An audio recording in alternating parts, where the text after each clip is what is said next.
Hello, I'm Maria from the Richardson Simple Living. Today I'm going to show you the book haul that we had read over this past year, which was 2020 to 2021. I'm not sure how many books we did altogether. I think it was about 14. And I'll tell you one first of all.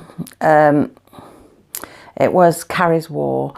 I'm showing you the books, but I can't find the Carrie's War. I've looked along all the shelf, and Shauna's got hundreds of books, and I've looked and probably can't see for looking actually, but I just cannot find it. But one of the books she did read was Carrie's War, which didn't go quite as I thought it would go, the storyline. I thought it was going to be a bit mystical, and because she sort of met this witch-like woman, and I thought it was going to be mystical and strange things and amazing things were going to happen, but it didn't really. It was just a story of two children who'd been evacuated, and they were staying with this shopkeeper, and his sister was living in this house, and this a witch type lady was living there, as well as a couple of others. And it was a nice story. It's a good story, but I was surprised it didn't sort of go all weird and wonderful on us.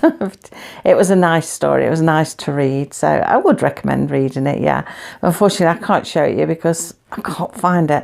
And you can guarantee when I go and take the rest of the books back, it'll be the first thing I see on the shelf you watch. It's the way it goes, isn't it? Anyway, she read Carrie's War. That was a book that we'd bought her for World Book Day. We always buy her, well, don't always buy her a couple of books. She used to get vouchers from school and got free books on World Book Day. So this year, because she's homeschooled, we bought her a couple of books. So the next things, she'd had some in this series. There's absolutely loads of books in this series.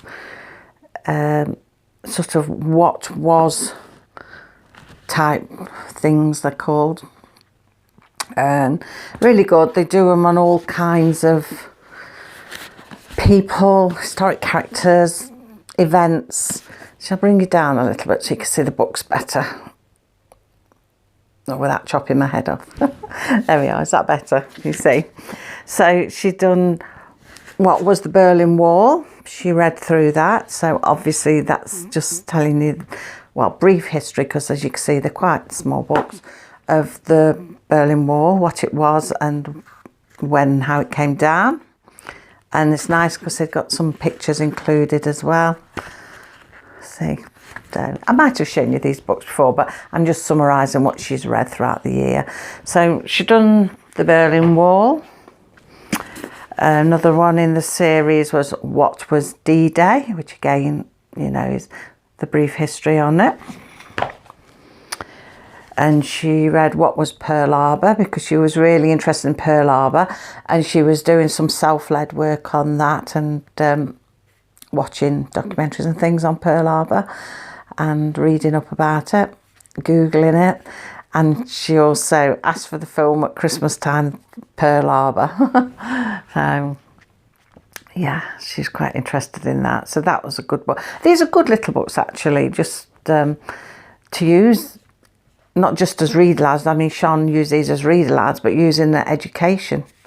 You know, it gives them a taste of things and a brief learning of things. If they don't want to go into it anymore, at least they know a bit of something.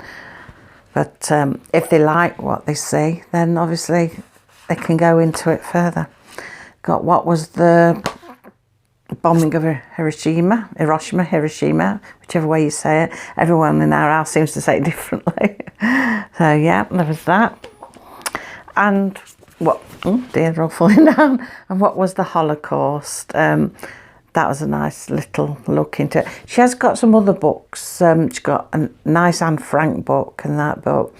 I think she should study that to herself and not do a read aloud, because I get quite emotional on this sort of thing. You know, I feel for people too easily, and, you know, I sort of take it all to heart a bit, almost as though I was there. So it'd be too much for me to have that read to me, I think.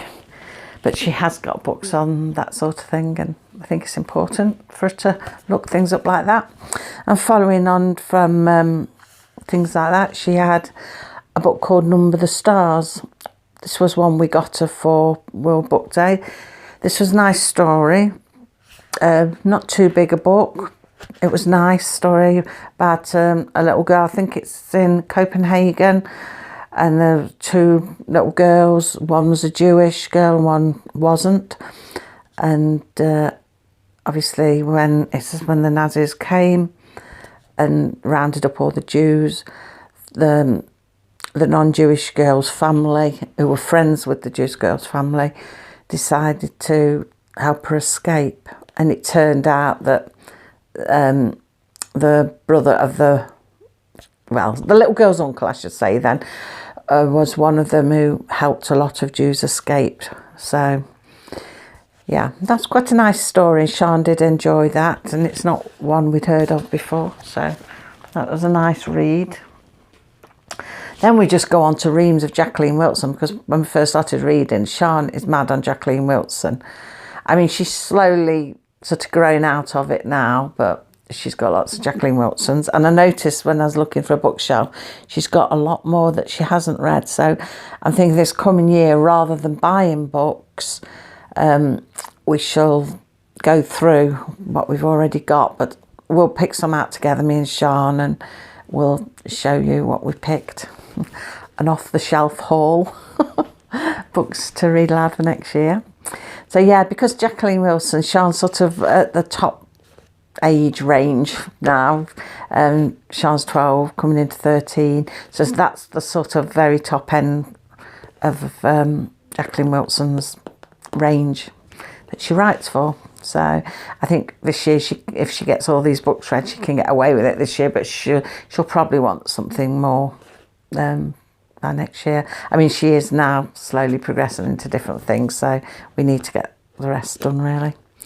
Although when she gets going with them, she does enjoy them. I do as well. I think, like, they give ages for books, but a good story is for any age, really. I mean, I love listening to some of these stories, and I love them, and I'd happily sit down and read all the Jacqueline Wilson stories.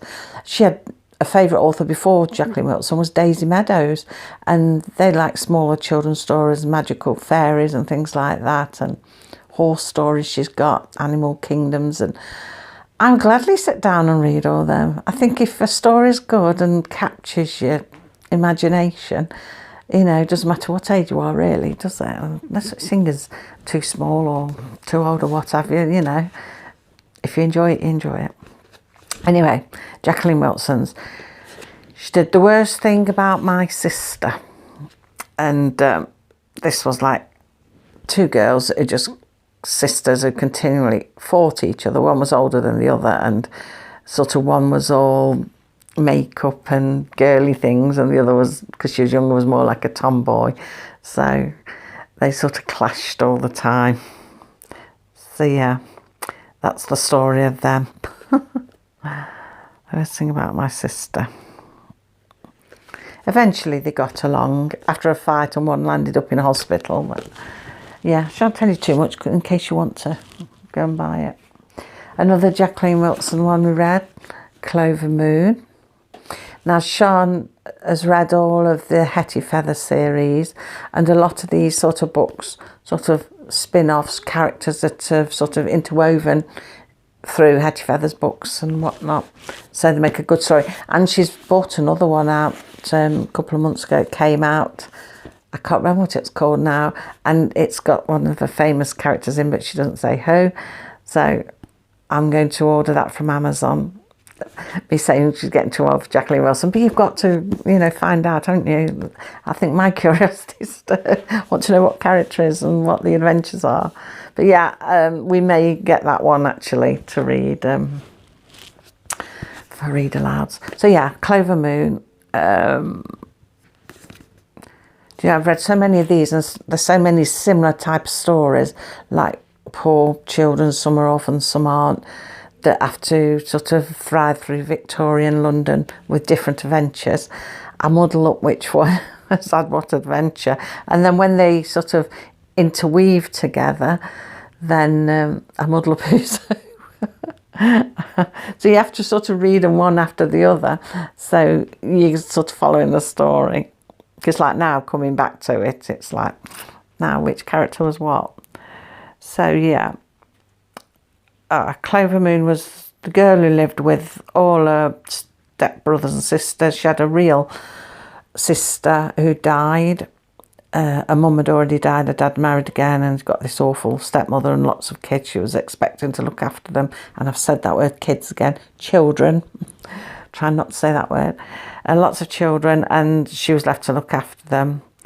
But she had got really good artistic talents, and eventually she ran away, and she met this artist who helped her along the way. And that's that. You have to read the book to find that one. And then just jump the one that's next in the queue, because I'll follow with this one. Jacqueline Wilson again, Rose Rivers. This is in the house with a servant. Actually, to give a bit away, Rose Rivers is a daughter of the artist who helped Clover Moon. So Clover does appear in this book as well. So that's what I mean, you sort of have to read them.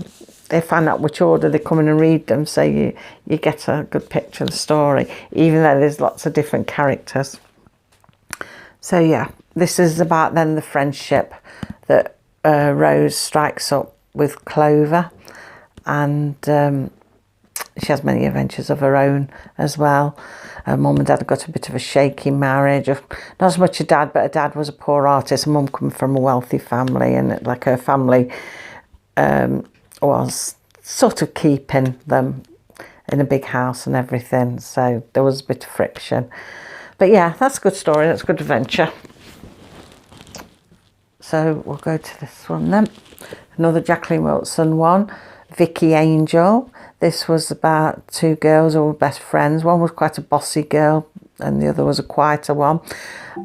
And one day the bossy girl, they were walking home together, and she sort of stepped out. Well, they were messing about, and then she stepped or tripped backwards into an oncoming car and got killed.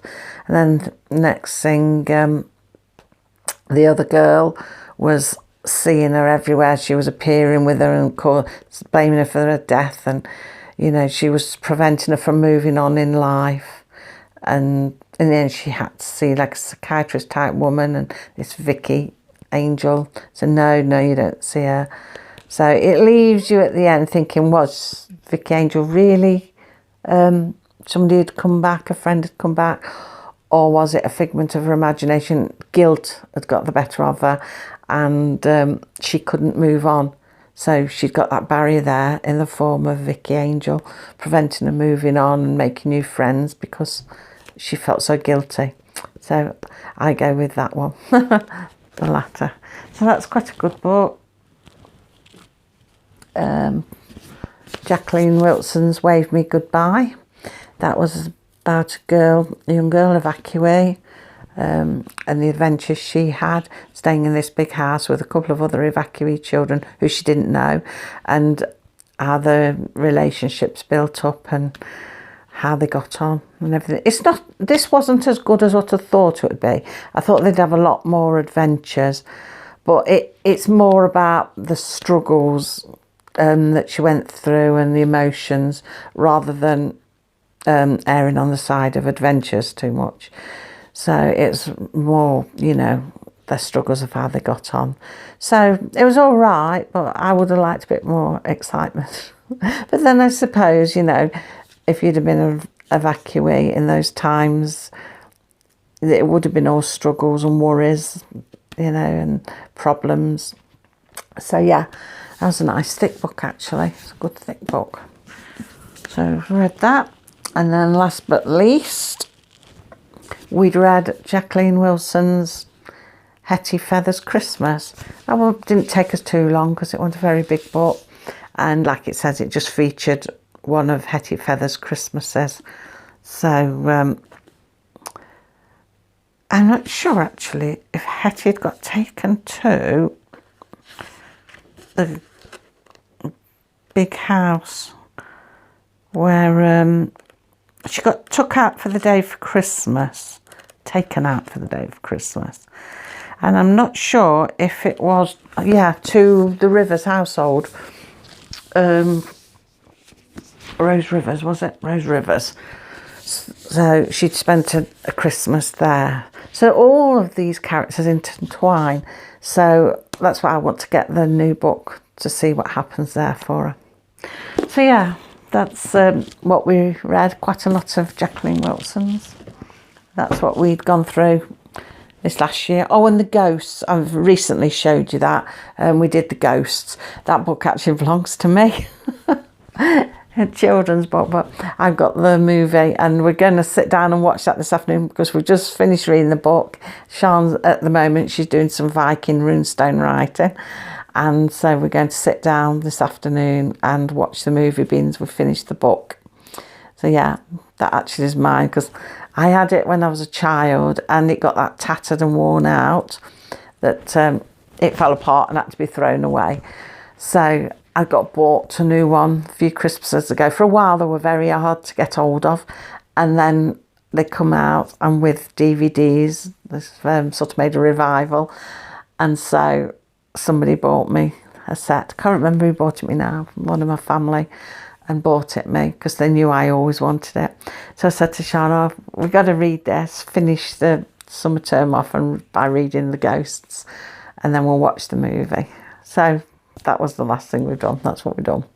So yeah, there are all the books that she read last year. Like I say, now for the following year, coming year, I should say coming year, we're going to have a look through her bookshelves because she's got loads and loads of books that she hasn't read, and we'll look through together and we'll see what books we can do and read for the coming year. And then we'll see. Well, I do want to get the new Jacqueline Wilson one, but whether I'll need to buy any more, because I buy a couple for World Book Day anyway, which is that February time, something like that. So she'll get a couple of new ones then that she'll probably read. So I may not have to buy any in other than the Jacqueline Wilson one. So we'll see when we've had a rummage through what she wants to read and what she doesn't want to read. So yeah, we'll show you them then when we get them sorted and work out what we're getting. I'll do a review of them when the time comes, sometime during this summer break. So that's that then. So now we'll see you again tomorrow with another vlog. I'm hoping that we can get an interview with Sian to see how she's felt school has gone on. But I won't promise it because Sian's a bit shamrock. Sian's a bit camera shy. Do you know my mouth's not working today, is it? So we'll see. But if I can, that's what we'll do. So whatever, I'll see you with something tomorrow. So have a good day. Take care, everybody. Bye.